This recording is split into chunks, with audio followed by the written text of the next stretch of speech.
What's going on, everybody? Welcome back to Simple Sports Hub, man, where we talk all things Washington Commanders football.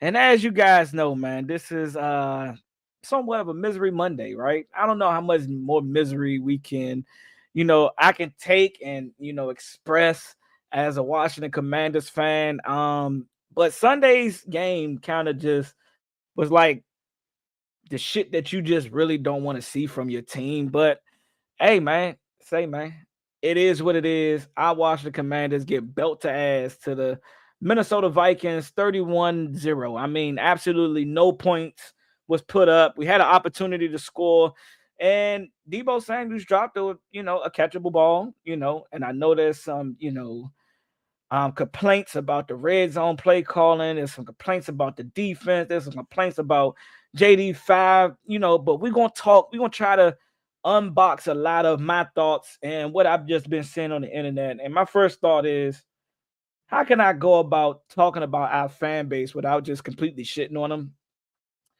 And the only thing that comes to my mind is that, it's crazy how when JD first hurt his elbow, it was the side of the aisle that wanted JD to sit down for the rest of the year. They want us to tank. They want us to win. I mean, they don't want us to win another game. They don't want to see JD5 back on the field. Let him rest up. See him back 2025. We have nothing to play for. There's nothing to look forward to. And then when he gets announced as the starter, being back healthy, being cleared by the doctors, DQ naming him the starter going into the Minnesota game. And, and what I thought, and some people can tell me if I'm wrong in the comment section, I'm fine with that, right? I thought some people was going to be willing to say, hey, that was a pretty good first drive that he had walking down the football field. Walking down the field, walking the team down the field. It was a good game, I must say. I mean, a good drive. But, of course, it's not about the drive that he had. It's about what else he did after the fact, right? Because we're a fan base of, I just want to point to the bad. I don't want to see no good. There's no moral victories, in which I understand it, right? But it just make it seem like the play that ultimately set him out for the rest of the game, not because of his own doing. And I understand, the whole business side, and sometimes you gotta, protect the player because the player will want to keep going out there and risk further injuries. They don't go in there thinking about that. I get all the hoopla, right? I understand it. But to spew out that this guy is not a franchise quarterback anymore because he goes out there and gets hurt after trying to throw a bubble screen, which if we just want to be like Van Eckel, like he did that shit to us against the fucking Miami Dolphins. But that jump was a pick six. Now he tried to go out there and chase it down, and I understand, you just gotta stay out of harm's way. And it's just like it just comes off as like nobody wants this man to play fucking football. Like y'all really want this man to go play flag football or touch football with no fucking like I don't want to say that. I'm not gonna say that. But it's like, man, the dude had two good drives. Yes, did he look? And then his arm looked good all the way up until the moment where he landed awkwardly on it. He stiff armed Jonathan Allen. He dove forward, landed on his arm, and was able to, he got sacked, he got up, and it's like, damn, like what else more do you like?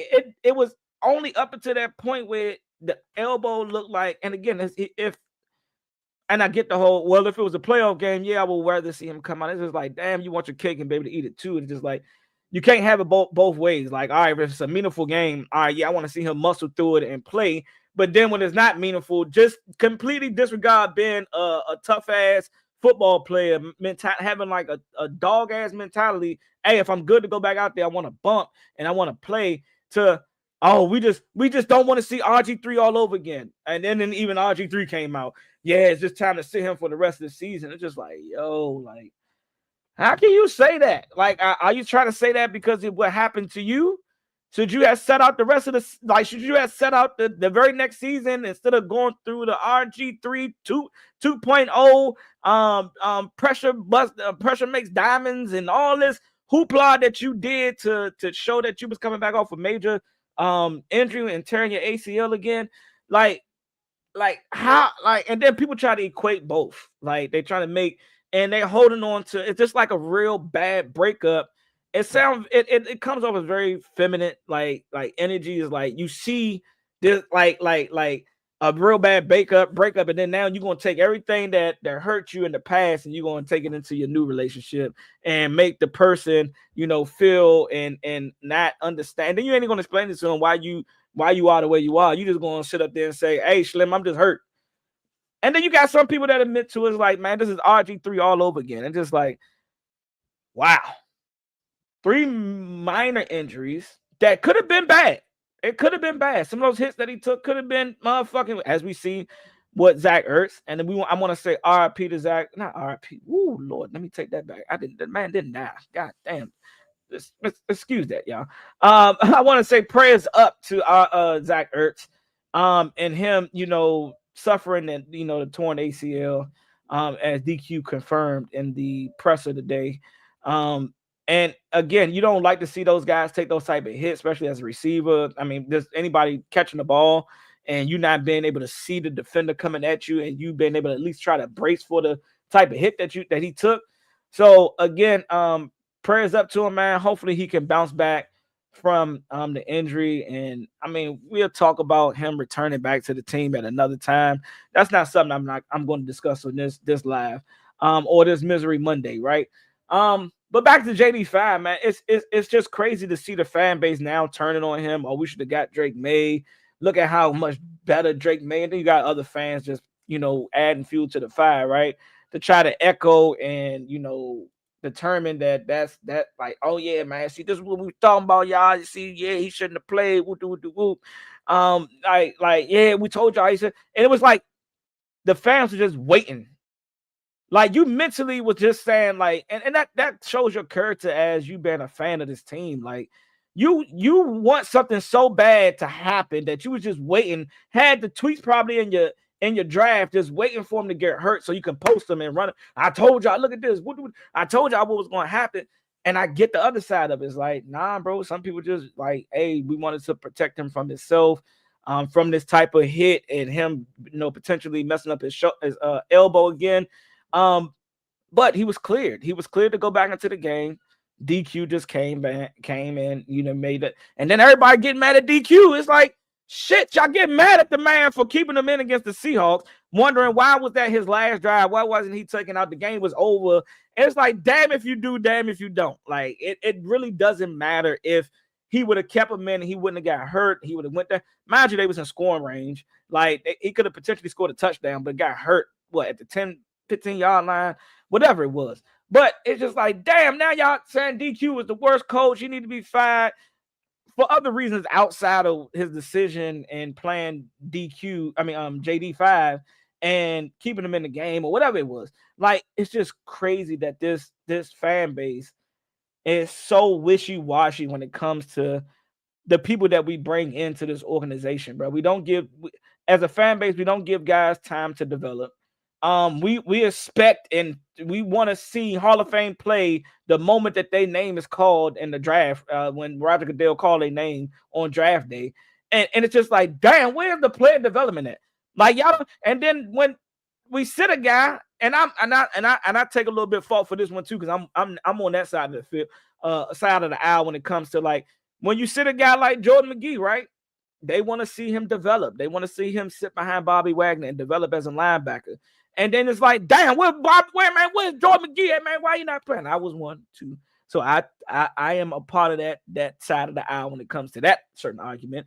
But I have made a statement. I mean, I have talked about it for the last, 2 weeks now. Hey, it's time to evaluate the young talent. I want to see more and more of the young talent. I want to see them in key situations that we're seeing Bobby Wagner and Frankie Louvu in, and see how they act, see how they react, see if the tutelage that they've been gaining from sitting behind a Bobby Wagner and a Frankie Louvu, see if they're picking up, but saying, all right, I understand the philosophies that you guys are teaching us as mentors, teaching me as a young guy in Jordan McGee. Now let me see if I can go out there and put the things that you've been teaching me in the film room, in the the team room, the linebacker room, and even if I just hit you up on the side or outside of practice and all that, and ask you some questions, let me see if I can put this to work. This is the time.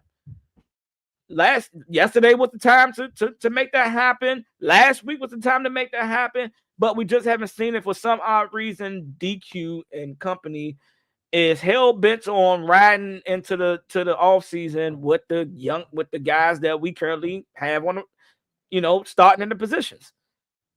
And there's some of the young guys that we got. Mike Sanders still, like, when I talk about player development, y'all, and it's kind of hard for me to even talk about this game because there's nothing to pull from this game that it can make me say, oh shit, like this is good. It was some small little, I guess you could say that's good, but this is really like my thoughts on the team. And as we go into the game against the Giants, as we talk about yesterday's game, where like from an overall breakdown, like breaking down how the game played out, and y'all already know my mindset. I want to see us compete. Can we compete for 4 quarters of football and make the game at least competitive? Nah, yesterday wasn't competitive. You can't get 31 put on your head and score nothing on offense and walk away and say that we was competitive. And another thing, let me finish on the offense first. There has to be some conversations with Dan Quinn, AP, whatever ownerships needs to sit in on this, because I think I've gotten to the point where I am now questioning Cliff Kingsbury's play calling. And I'm not talking about from in the red zone. Yes, it's a major question. But just certain moments, it's like he's making me wonder why do you have a running back with 10 carries, 52 yards, averaging 5 yards a carry, another running back with 7 carries, averaging 4.6, you can round it up to 6 yards a carry, and we just go in a stretch where we just stop running the ball. We finally see Jaden Daniels go under center, and he shows that he can handle running under the center a lot better than the development of not putting too much on his plate and having him run that. Like, even with a 85, 90% left elbow, non-throwing elbow, he was still able to run under center with no problem. And if you look at when we had the most production, when we got under center, man. From a run perspective, a lot of the big runs that we had was from under center. I think it was maybe 2 or 3 big runs that we had running under center, and then we had one when we lined up in shotgun and it bounced outside. That is what happened. Like that. So I don't understand how Cliff Kingsbury in games cannot see. And then we was going against a heavy, shout out to Brian Flores, like, for doing what works. Oh, y'all can't stop the blitz on first down? Oh, y'all can't stop the blitz on second down? I'm a blitz on third down too. Y'all can't pick it up. You can't call a counterplay to get y'all in the best situation. I don't know how much access Jaden Daniels has at changing the play at the line of scrimmage based upon what he's seeing. You never even saw they lined up like they were sending 7 to 8 guys. And they'll drop 3 sometimes, or they'll send extra 2. They'll send 2 up the middle, 1 on the outside. One on the outside, 1 up the middle, 2 up the middle. They'll drop 3, or they'll drop 2. And it's like JD couldn't pick up, like, all right, what's coming? Like, what's my hot read if this person comes? What's my hot read if this person, and they come off the edge, where I need to go with the ball? And it wasn't like, damn, where's the audibles at? It's just like he literally just came up to the line, and we still running shotgun and pistol formation. And shout out to the running backs, Ja'Cory, C-Rock. Those guys did the best that they could picking up the blitz. But if you look online and you see JD taking heat for having Zach Ertz, on one blitz that was picked up, he evaded the sack, got stepped up in the pocket and took off versus throwing the ball to Zach Ertz. Yes, now that we're reviewing it on tape, yes, you can condemn him and say, hey, man, you got to just set your feet, fire the ball, keep your eyes down the field, fire the ball, and Zach Ertz, and take the yardage that's there. versus, just abandoning and going automatically to I'm just going to take what I can get with my feet. That is the progression and the experience that JD needs to gain. But then it has me go back to the question that I said earlier. How do you gain experience by sitting on the fucking sideline? If we don't work on it now, even though the season is over, what do you expect this man to do when he goes into 2026 and he takes the first snap and you see the exact same shit that you saw in against Minnesota?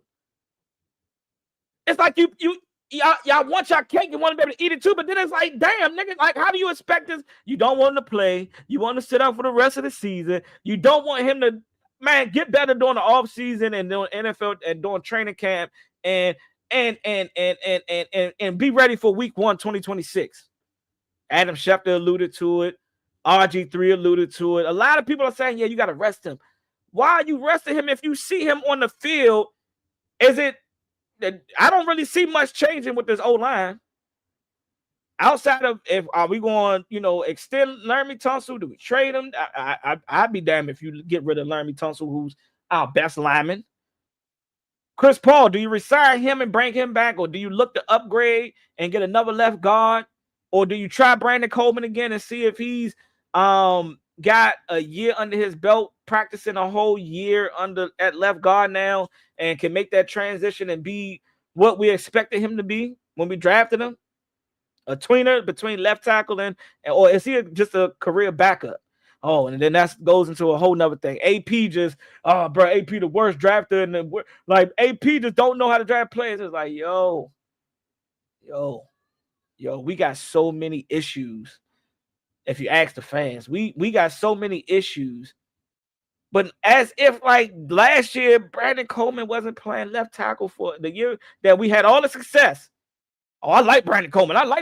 Man. Hey, man, he a legit tackle. Hey, man, if he played that good and he more closing space, he'll be all right.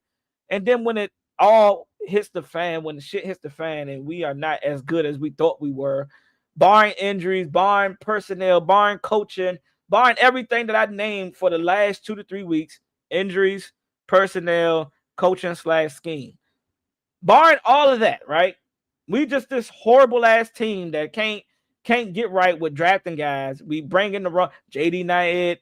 We got to get rid of Mike Sanders still.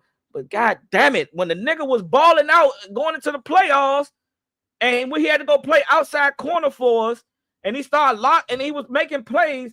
Oh, we got us something in Mike Sanders still, but now he come and have a bad year. Oh, Mike Sanders still need to go. Why did we draft this bum? It's just like, damn, Slim. Like, if I'm a player that's playing for I can understand why some of the players say, hey, man, I got to get the fuck out of here. The fan base, nigga, it's all about how good you can play. And if you're not playing good, you're some shit. And it's just like, damn, how are you some fucking shit just because you're having a bad season? Like, he's ass. Why did we draft him? Like, he's the worst cornerback. He can't play inside. He can't play outside technique. And again, we're going to watch one little piece of film where he did play bad at. All I'm here to say is, as a fan of the team, a diehard fan of the team, win, lose, or draw, I see the potential from the year one guys that we drafted.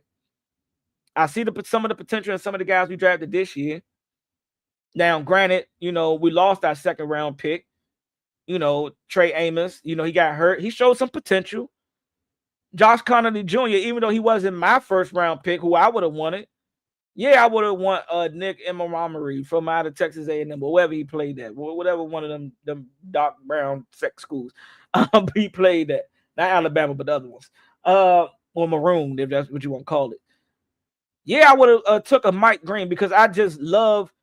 I know I felt like we needed more of a pass rusher. I felt that's Simba's thoughts and wants. I felt like we needed a pass rusher more than we needed a right tackle. I thought Andrew Wiley could have played at least one more year for us at right tackle, and he didn't do bad last year. He didn't do bad the year that we went to the NFC Championship. So I was like, damn, all right, we can run this back one more year. I'll be good with Andrew Wiley, and then we go look into this year at an old lineman that can, make the move to right tackle, or a solidified right tackle that can come in and play.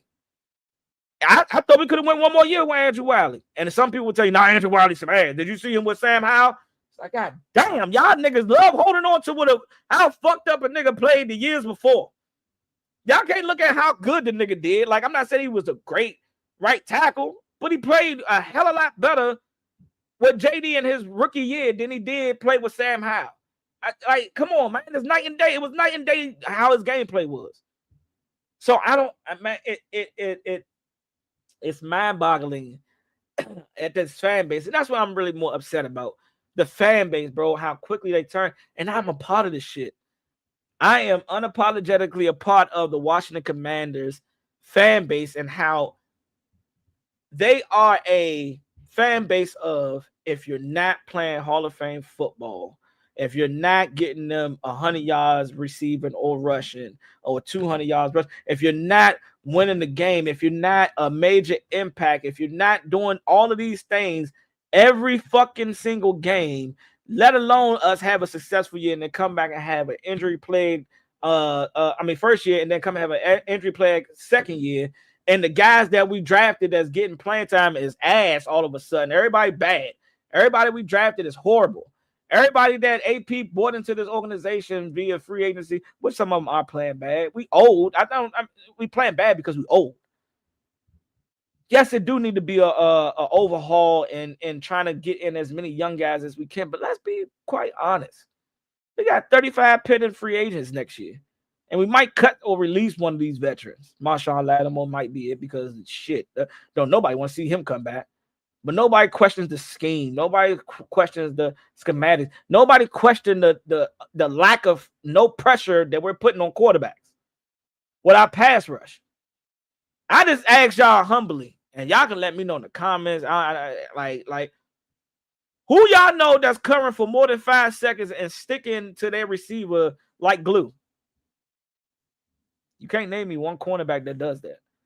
We don't get consistent pressure on quarterbacks. And then I said this. This kind of gets me. But again, you go see C-Rock. I really have some questions and reserves about Cliff Kingsbury.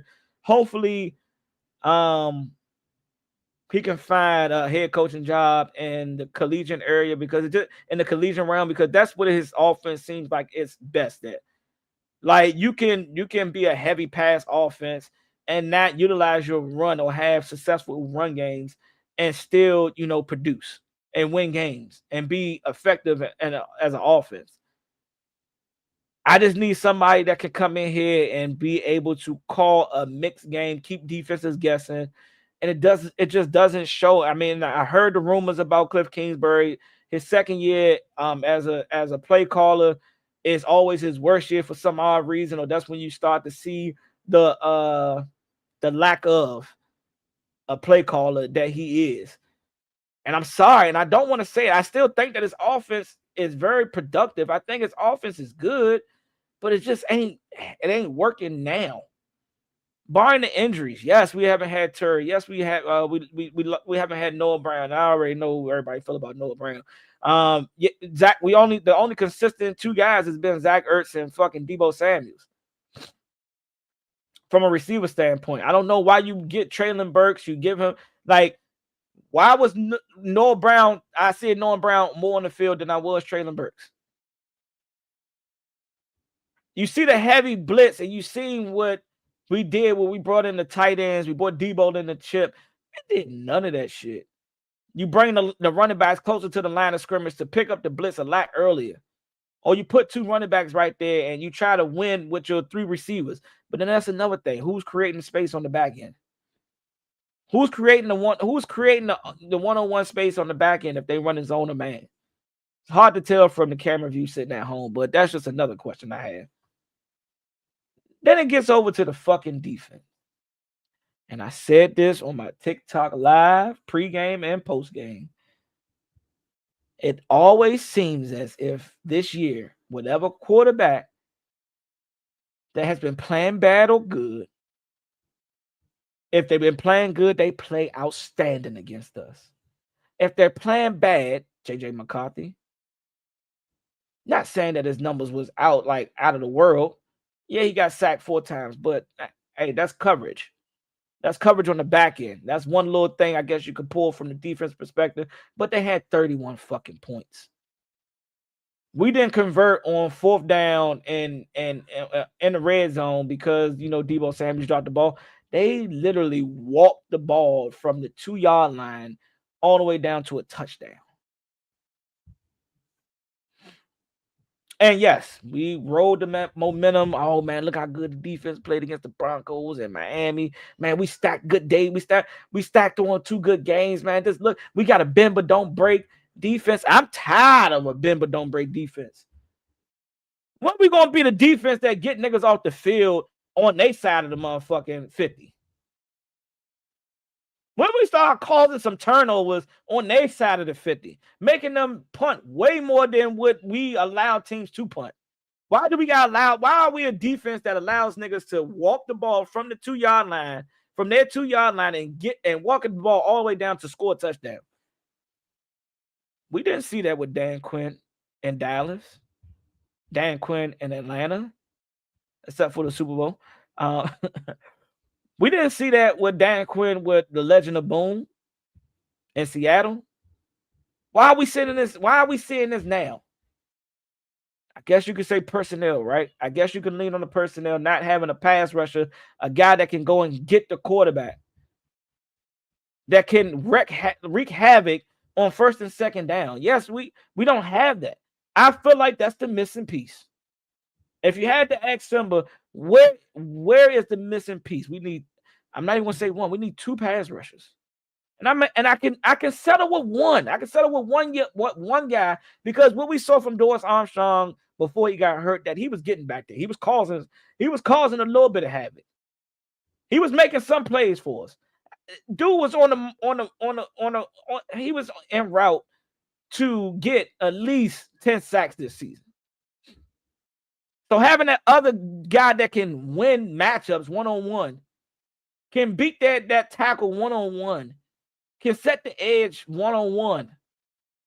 I feel like that's what we need to see, a better defense. But hey, how do we get it?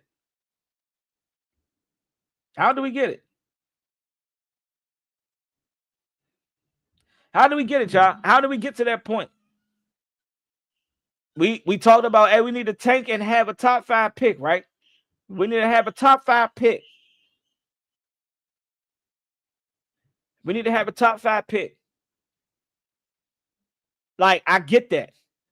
But is that top 5 pick going to come in right away and make a change? It could possibly. I'm not 100% saying that it would, but I'm just saying that I feel like we need more than just a top 5 pick.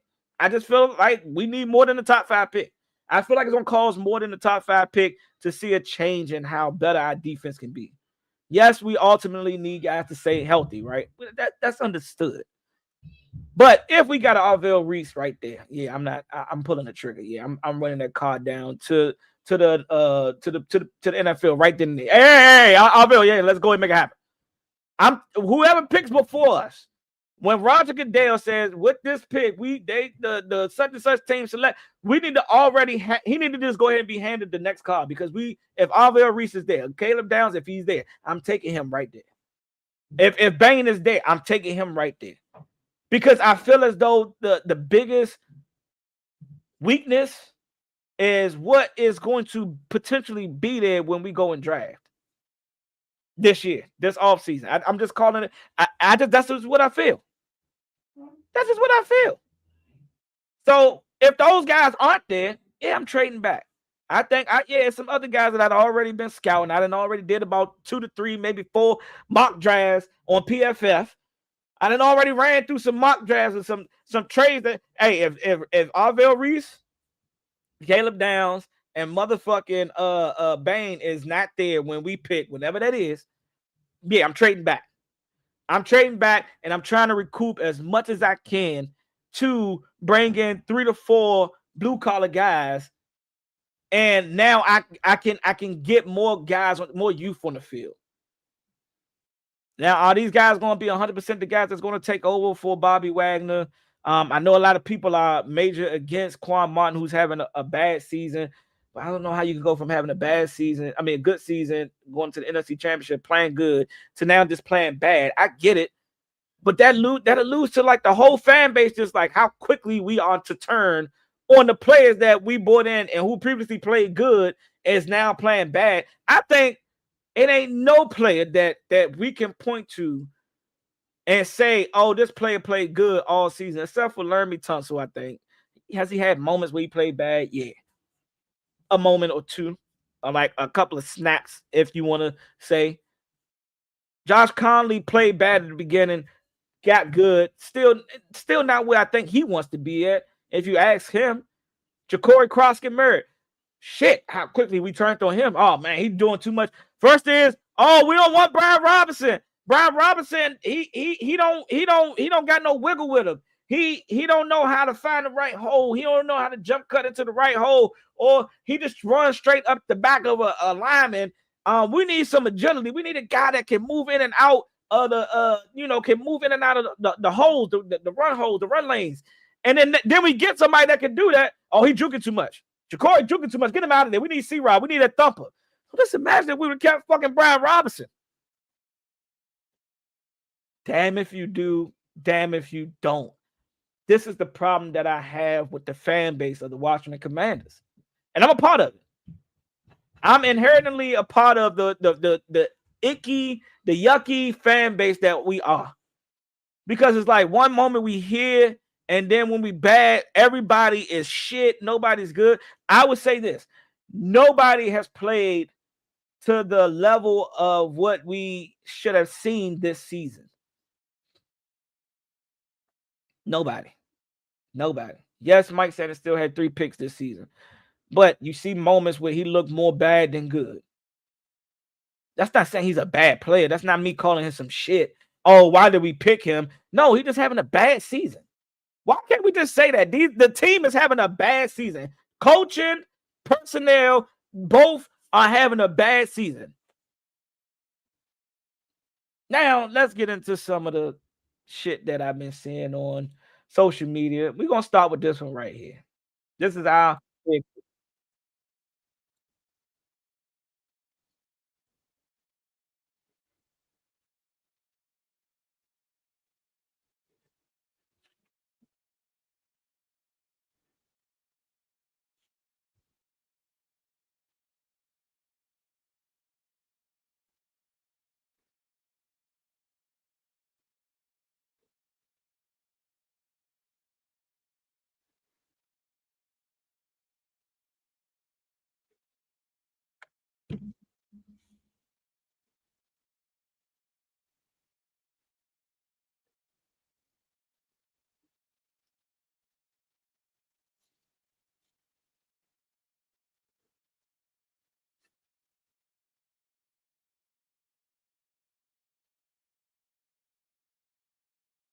Oh, but he hurt. He hurt again, y'all. He hurt his elbow again. He done. He done for the season, y'all. This is why he shouldn't have been playing. This is what everybody. Dan Quinn should have pulled him out. So Dan Quinn pulls him out, but we run with the narrative that he shouldn't even have been playing in the first place. He shouldn't have been out there. It's like, God damn, what more do you want from me? This is what a lot of men be like, man. This is why they can't deal with certain females. But it's like, God damn, I do this, but then you want me to do that. I do this, but I ain't do that good enough. It's like, damn, you ridiculed DQ for playing. I ridiculed him a little bit too. That was just out of frustration. But when in hindsight, I can live with him coming and stepping up to the podium and saying that's my fault. I take full responsibility for that in the Seahawks game. That was going to be his last possession, and then we was going to pull him. And it's just fucked up that he got hurt right then and there, right? So I give him respect for that. So then now, JD hurts his elbow. He landed awkwardly on it. Whatever. It is what it is. Like, and then now it's like, oh shit, JD should have never been out there. Well, the coach kept him out. Aren't y'all gonna give him praise? Nah, he should have never been out there in the first place. God damn, he was cleared to play. I shouldn't have played him, but then he played, and then I'm still fucked up. DQ got to go. DQ need to be fired. I'm saying DQ need to be fired all over the social media. Like, DQ need to go, bro. This is why, he need to take his ass back to Dallas. This is all. It's like, yo, I think we are part of the fucking problem. I think the fan base is a part of the problem. We have been so used to being so bad for so long that we don't even understand the like we don't even grasp that we've been fucked up so long, and then it's like we get one little like it's like a diabetic getting a piece of candy or a piece of cake, and they're like, oh my god, they get a taste of like happiness, like just eating the cake, eat the cake, anime. They get a taste, and the diabetic is like, oh my god, this is amazing, and then they don't get no more cake, and they're like, fuck, no more cake. Like, damn, Slim, like, why can't we just say, hey, this was a bad year, let's just hopefully we can eliminate this injury bug. We can get some young guys in the locker room this offseason, some young guys that can run sideline to sideline. Why is it not this position? Why is it the position of, oh my god, we are the worst, like we need to fire the whole organization? Motherfucker, we just got a brand new owner, a brand new general manager, a brand new head coach. And in year 2, because we went to the NFC Championship and now we are 3-10 and about to be picking top 5 in the second year of this recalibration, which we should all understand. That was probably a bad choice of word. We shouldn't have said that to our fan base. We shouldn't have said recalibration because it just gave the fan base like, oh my god, we're gonna be good like immediately. Nah, we should have just said we're rebuilding. We got rebuilt this thing from ground up, from ground zero. I think if DQ and AP would have came out on their introductory, press conferences and said, hey man, we are in full rebuild mode. So we want y'all to give us some time as we try to, build this roster out the way that we see fit. It's going to be a lot of moving pieces that comes into going into this next season. First, it's going to start off with the draft. With free agency. Then it's going to go into the draft. We got to find a franchise quarterback, whoever that is. Like, that maybe should have been the message that, and you give him a little like, man, that's maybe what you should have said. But again, I'm just a coach. I'm just a fan, casual fan that do content creating about my favorite team. But because I know the fan base, they should have just hit me up and say, hey man, how should we approach this? Yeah, I'm thinking about letting them know, man, this is a recalibration. Whoa, DQ, don't say that. No. You can't say that to them. You can't say that to them. Not to our fan base. Our fan base don't know. They like kids. When you tell kids, oh, we're gonna go to the playground this weekend, and when the weekend gets here, Daddy, we say you going to playground. Daddy, don't forget to say you want to playground. They're gonna hold you to that shit as you should, but they gonna hold it to you like, nigga, what's happening? Like, you should not use the word recalibration. You probably should have said we are in a full rebuild. That would have kept them at ease for a year or 2, maybe 3 years while you rebuild this thing out or build out this roster how you truly want to. But I can't be mad at them for looking at the success that we had last year, the year before last year, and saying, hey, shit, if we made the NFC Championship with this mob, if we just add a couple of key pieces, let's see if we can try to do it again. They tried, it didn't work, mainly because of the injuries that we had. Mainly because of the injuries. But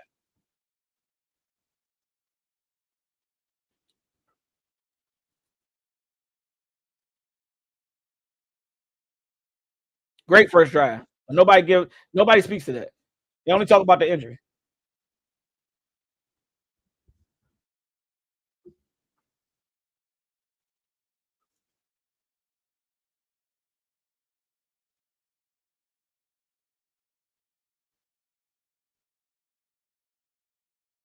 Again, prayers up to Zach Ertz, man. Wish you nothing but the best, my guy, and a speedy recovery, my guy. But yeah, man, this key word, man. We took 3 steps back Sunday.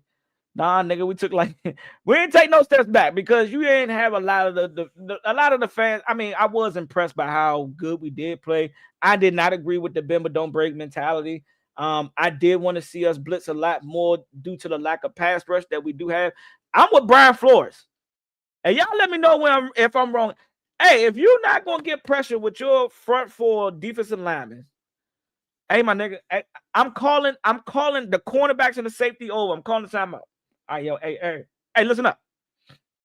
We will be blitzing for the duration of this game. I'll live with y'all getting beat, but I'm not going to live with y'all getting beat and we're not putting pressure on the quarterback. I can't live with that mentally. So I'm going to send 2 extra guys every play From here on out. From here on out, I'm gonna call it in the Bobby Wagner. When you hear your name called, I expect you to blitz. I don't give a fuck how you blitz at this point. Just blitz. Line up in double A. We're gonna show zero every snap. And if you get beat with a deep pass, hey man, say man, I'd rather y'all put up 50 points on us and we get beat, but you're not gonna beat us without you getting pressure on your ass. No Diddy. You're not just gonna get beat. We're not gonna get beat by dropping back into zone coverage and just having JJ McCarthy look like fucking Tom Brady. Yep. Nah, you're not open. Yep, there you go. Bow. Tight end. Bow. Jettas. Bow. Deep out. Addison. Bow. Like, you're not gonna see that. No, you're gonna see y'all would have saw JJ McCarthy getting his motherfucking helmet cracked every goddamn play. To the point where he's like, hey man, we gotta do something about this up front. We gotta bring in 2 extra guys. They sending somebody every play. Exactly. I'm looking across the sideline and JD5 dealing with the shit that I would have been running with. Oh, he running a zero blitz. He's showing. I mean, he's showing zero. He dropped back 1 or 2. I'm disguising the same shit. I'm disguising the same shit every play. Sometimes he might drop back into a zone. Sometimes we might just man up. But that's the defense I'm calling. I don't know about y'all. Y'all let me know how y'all feel about that. That's the defense I'm calling if it's me. I got nothing else to lose. I'm not getting pressure with my front 4. Even when I run stunts, which worked against the Broncos, and it worked a little bit against JJ. We got 4 sacks out of it. But that's a compliment to the back end being able to stay with they guys and stand in zone coverage and being able to take away his 1 and 2 read and making plays on the football. But I'm blitzing. Fuck that. I got nothing else to lose. Joe Witt couldn't call defense. I got to now call defense, but the defense I'm calling, we can't get no pressure with it. So guess what? I'm a blitz. I'm a blitz for the rest of the season. I don't give a fuck. And I'm saying in the press conference too, hey, just for the remaining 4 teams, I hope y'all ready to not be able to move. Like, y'all better tell y'all receivers that they won't have to beat one-on-one coverage every time. Because I'm blitzing. I'm blitzing two guys extra every fucking snap. Simple as that. That's what I'm doing, y'all. That's what I'm doing. Fuck it. I ain't got nothing else to lose. And we're going to look at this right here. And this is another major concern. How the fuck do 2 of our D tackles miss the game? This is what I mean by, like, I'm subbing out guys. Like, how y'all miss that tackle? Screen game, you read it perfectly. Is that Deron Payne? Yeah, Deron Payne and Bobby Wagner. And who else? Who was that? Who else was that? What was that? Frankie Louvu? Frankie Louvu. 3 guys that we shouldn't have to worry about missing tackles, or that tackle should have been a loss of yardage. But we can't tackle. We can't tackle no more in open field. We can't rally. We can't rally to the ball. We let guys catch the ball. Look at this. Yeah, he off the line of scrimmage. But look, he damn near playing 8 yards off. 8 yards off. They did not beat us once. They only ran 1 deep route. And this is another thing I'm getting tired of seeing.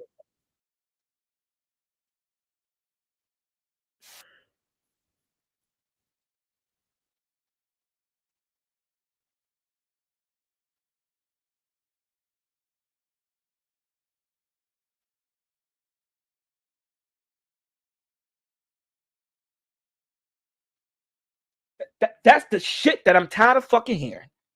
As a fan, I don't want to hear you keep saying DQ, whatever quarterback playing that week, Cliff Kingsbury. When the media is opened up to the locker room throughout the week, I don't want to hear y'all say out y'all motherfucking mouth for the rest of the season, oh, we had a really good week of practice.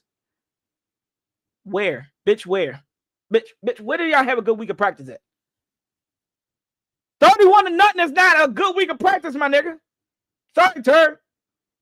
Not 100% directed at you, but sorry, you was the one that said it, and I found the clip, and I had to. Y'all did not have a good week of practice. Y'all haven't had 8 weeks of good practice. I'll give y'all the Broncos and Miami game. All right. -2. Y'all had 6 weeks of good practice. I mean, 2 weeks of good practice. That was it. But it didn't return. It didn't turn into no damn W's. We still haven't found a way to turn the ball over. Outside of Bobby Wagner, the one time we did get pressure on Bo Nix and we turned the ball over there. But god damn, Slim, how can y'all keep saying that we having a good week of practice? So if y'all having a good week of practice and this is the effort or this is the shit that y'all put on the field on Sundays, there needs to be some questioning done with it internally within the players. Hey man, say man, hey, we some shit. Like I'm some shit. We all some shit. Like we're gonna keep just going out here for the rest of the game and just pretty much like you should feel like you got bitched being losing 31-0.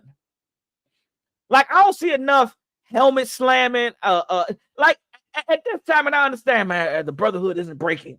The guys are still behind one another. The guys are still rallying behind each other. How are y'all rallying behind one another and y'all niggas go out here and get beat 31-0?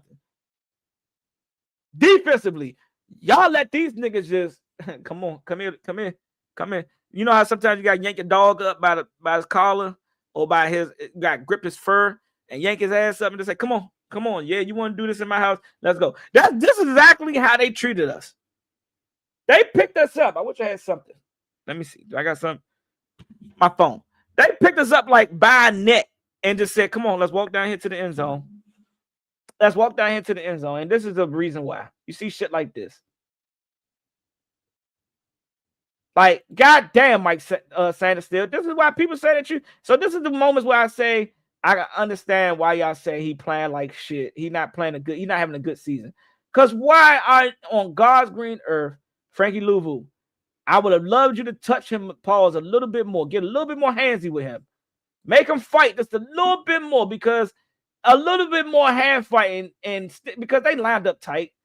That's not a lot of, hold on, let's see. Like, this is not a lot of yardage right here. A little extra oomph. A little extra oomph. Frankie Louvu. Yeah, that's damn correct.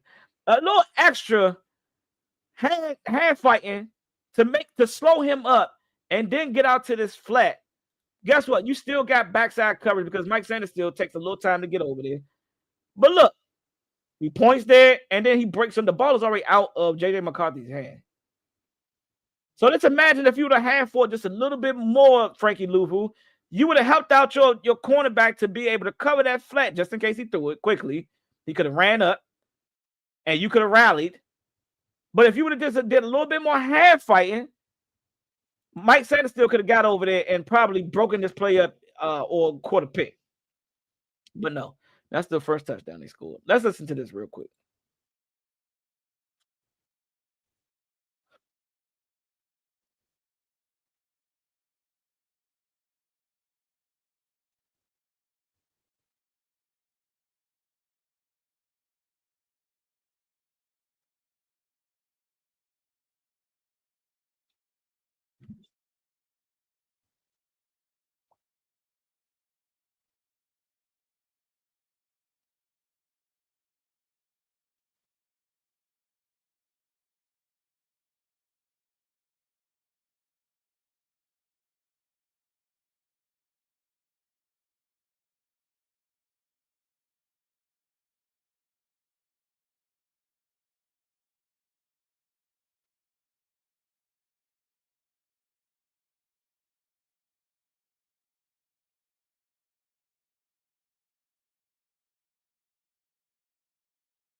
Oh, yeah.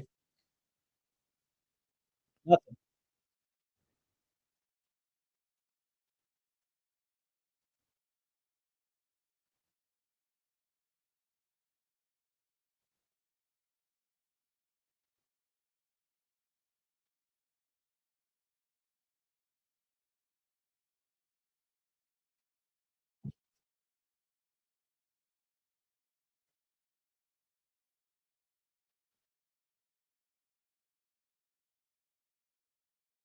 And that's what I'm saying. Like, yes, you didn't come away with points on that opening drive that we had with JD5. He got the ball down the field. He made the throws that he needed to make. He extended the plays and got positive yardage. We didn't have no penalties, I believe, except maybe one. I'm thinking that we didn't, right? You didn't have no penalties. You got all the way down to the 3-yard line, and then you threw the ball. Instead, I think we ran it once. And then we didn't run, and then we didn't run the ball. Like C-Rod, y'all ran the ball against the Denver Broncos down there. Why we don't keep running the ball? Make them believe, like I make them like, all right, bro. Like we said, drop a set. And y'all know what that means. Drop a set, and let's go down here and put and fire off the ball. Put Brandon Coleman in the game, make him eligible. We tried to do that. That didn't work. Keep him in the game. Keep him in the game. That's what they thinking. Oh, they ain't gonna run the trick play twice. Shit, watch this. But I want you to think that I might. I want you to think I'm not gonna go into a shotgun personnel. Why, Cliff Kingsbury? This is why people questioning your job. This is why people are questioning you as a play caller. When you got the run game going, you abandon it. For what reason? So I can understand the frustration. I think that was JP Finley talking. But as a defensive minded person that I am, I'm pissed the fuck off. Hey, hold up. Time out. Hey, Slim, we're not about to let these niggas walk this ball down the field 90 yards on us. Fuck no. Hey, DQ. Hey, Slim, we need to send some blitzes or something. Like, send me. Like, fuck it. Coach, I get a holding penalty before that. But, bro, we're not about to let these Bammers walk the ball down 90 yards on us, bro. That's not about to happen. Fuck that bend but don't break mentality. Fuck that. Okay, I think my rant is done for the day. 24-hour rule is in effect, but it had to be extended. I had requested for an extension due to me, having to cook dinner and get the kids ready. Whoop, pick the kids up from school. I couldn't record this earlier. I'd go live earlier, but I had to get that rant off. Misery Monday is over. We got the New York Giants coming up next. I don't know what to expect. Y'all let me know in the comments, man. Thank y'all for tuning in. I'll catch y'all in the next one, baby. Raise here. I'm up out of here.